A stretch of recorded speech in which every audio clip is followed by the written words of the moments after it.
Assalamualaikum warahmatullahi wabarakatuh. Yang terhormat Ibu Rizka Damayanti, SEMAK, selaku dosen pengampu mata kuliah Teori Akuntansi. Sebelumnya, perkenalkan nama saya Pina Janumanisa. Nama saya Cynthia Audrey Febrianti. Saya Dina Fauzia. Di sini kami ingin mempresentasikan tentang tujuan laporan keuangan.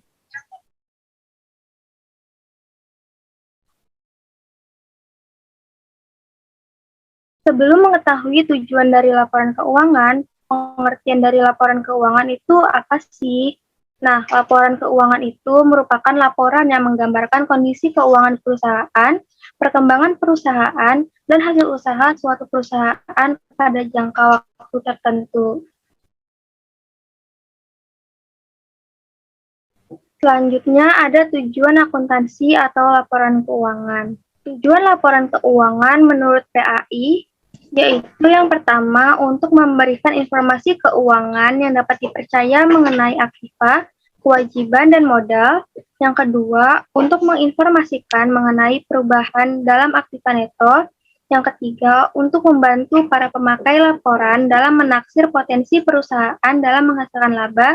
Dan yang keempat, informasi aktivitas pembiayaan dan investasi informasi mengenai laporan kebijakan akuntansi yang dianut perusahaan. Tujuan laporan keuangan menurut SAK nomor 1, yang pertama itu untuk menyediakan informasi yang menyangkut posisi keuangan, kinerja, serta perubahan posisi keuangan suatu perusahaan.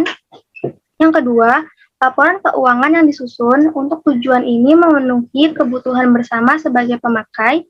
Dan yang ketiga, laporan keuangan digunakan untuk menunjukkan apa yang telah dilakukan manajemen atau pertanggungjawaban manajemen atas sumber daya yang dipercayakan kepadanya.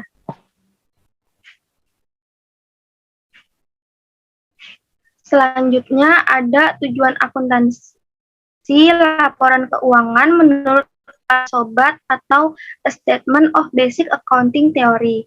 Yang pertama, untuk membuat keputusan yang menyangkut penggunaan kekayaan yang terbatas dan untuk menetapkan tujuan. Yang kedua, untuk mengarahkan dan mengontrol secara efektif sumber daya manusia dan faktor produksi lainnya. Yang ketiga, untuk memelihara dan melaporkan pengamanan terhadap kekayaan. Dan yang keempat, membantu fungsi dan pengawasan sosial. Selanjutnya ada tujuan laporan keuangan menurut APB Statement nomor 4 yang berjudul Basic Concept and Accounting Underlying Financial Statement Business Enterprise. Yang pertama itu ada tujuan khusus untuk menyajikan laporan posisi keuangan, hasil usaha, perubahan posisi keuangan secara wajar sesuai GAAP. Tujuan umumnya untuk memberikan informasi berupa sumber ekonomi, kewajiban, kekayaan bersih, proyeksi laba, perubahan harta dan kewajiban, serta informasi yang relevan. Tujuan kualitatifnya yaitu relevan, dapat dipahami, dapat diperiksa, netral, tepat waktu, dapat dibandingkan, dan lengkap.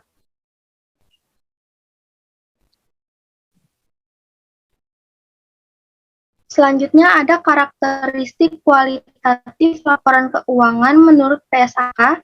Yang pertama dapat dipahami. Ini maksudnya informasi dalam laporan keuangan dianggap berkualitas jika memiliki kemudahan untuk dipahami pemakai.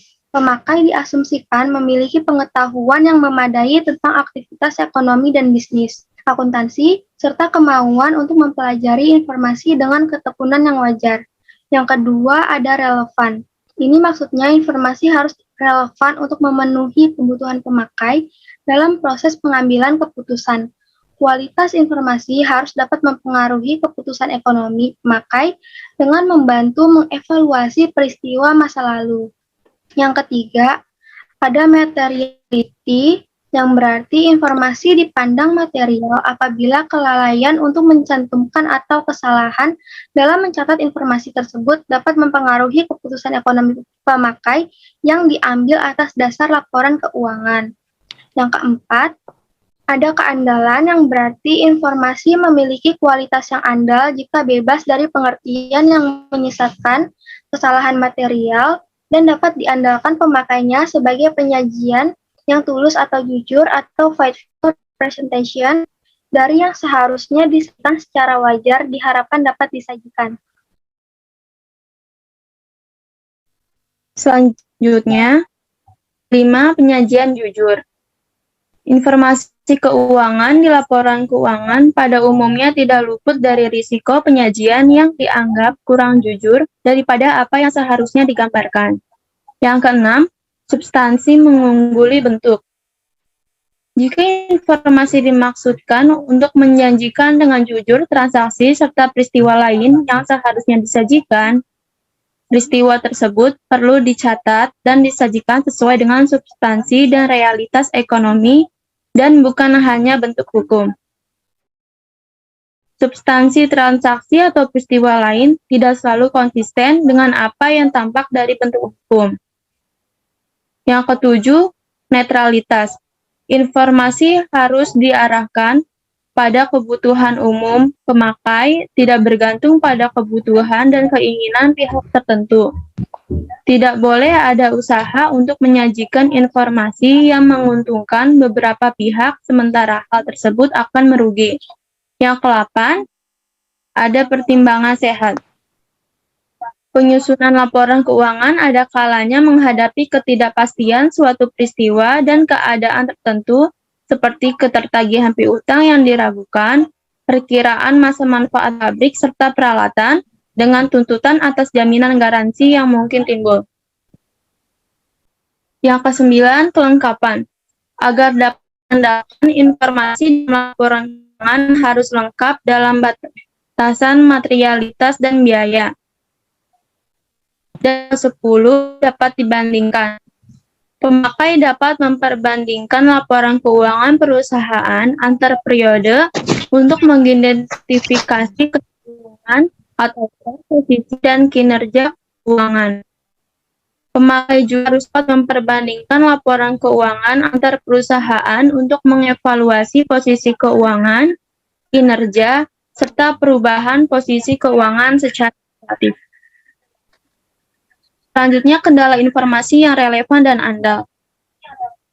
Kendala informasi akuntansi dalam laporan keuangan merupakan setiap keadaan di mana tidak mungkin terwujudnya kondisi yang ideal dalam mewujudkan informasi akuntansi dan laporan keuangan yang relevan dan andal akibat keterbatasan atau karena alasan kepraktisan.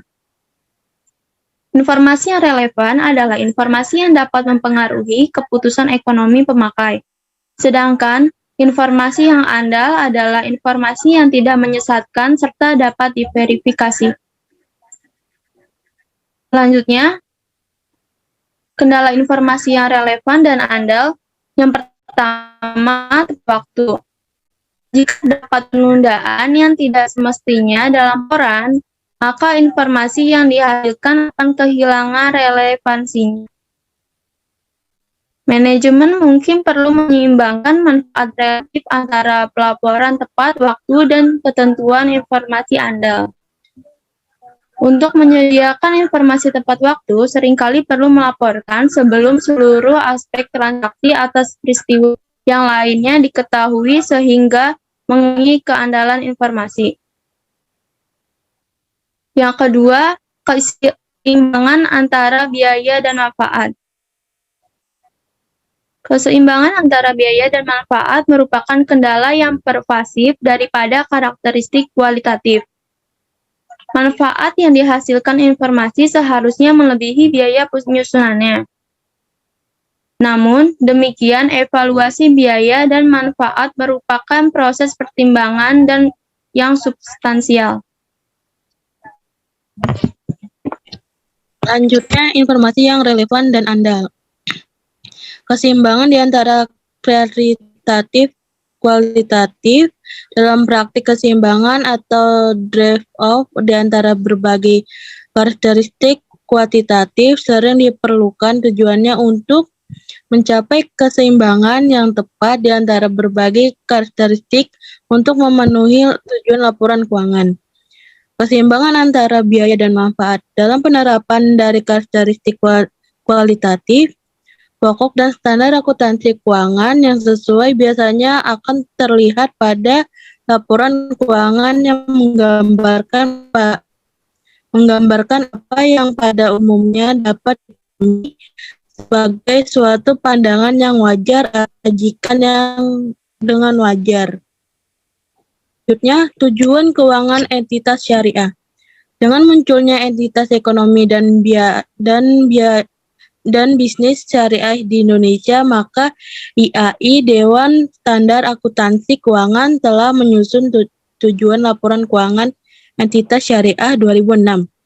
Tujuan laporan keuangan syariah adalah menyediakan informasi yang menyangkut posisi keuangan, kinerja, serta perubahan posisi keuangan suatu entitas syariah bermanfaat bagi sejumlah besar pemakai dalam pengambilan keputusan ekonomi. Selanjutnya, tujuan lainnya itu ada meningkatkan kepatuhan terhadap prinsip syariah dalam semua transaksi dan kegiatan usaha. Yang kedua, informasi kepatuhan entitas syariah terhadap prinsip syariah serta informasi aset, kewajiban, pendapat, dan beban yang tidak sesuai dengan prinsip syariah bila ada, dan bagaimana peroleh dan penggunanya. Selanjutnya, tujuan keuangan entitas syariah. Itu yang keempat, informasi dalam membantu mengevaluasi pemenuhan tanggung jawab entitas syariah terhadap amanah dalam mengamankan dana dan menginvestasikan pada tingkat keuntungan yang layak. Yang kelima, informasi mengenai tingkat keuntungan investasi yang diperoleh penanam modal dan pemilik dana syariah temporer, dan informasi mengenai pemenuhan kewajiban atau obligation fungsi sosial entitas syariah termasuk penggolongan dan penyaluran zakat, infak, sedekah, dan wakaf. Tujuan laporan keuangan lembaga yang mencari laba. 1. Memberikan informasi yang berguna untuk investor, kreditor, dan pemakai lainnya. Kedua, memberikan informasi untuk membantu investor atau calon kreditor dan pemakainya lain untuk menilai jumlah waktu dan prospek penerimaan kas. Yang ketiga, memberikan informasi tentang sumber ekonomi perusahaan, klien terhadap kekayaan. Yang keempat, memberikan informasi tentang prestasi keuangan perusahaan selama satu periode. Yang kelima, memberikan informasi tentang bagaimana perusahaan mendapatkan dan membelanjakan peminjaman dan pengembaliannya. Yang keenam, memberikan informasi tentang bagaimana manajemen perusahaan mempertanggungjawabkan pengelolanya kepada publik atas pengguna sumber kekayaan yang dipercayakan kepadanya. Yang terakhir, memberikan informasi yang berguna bagi manajer dan direksi dalam proses pengambilan keputusan untuk kepentingan pemilik perusahaan. Sekian dari kami. Mohon maaf apabila ada kekurangan dan kesalahan. Terima kasih. Wassalamualaikum warahmatullahi wabarakatuh.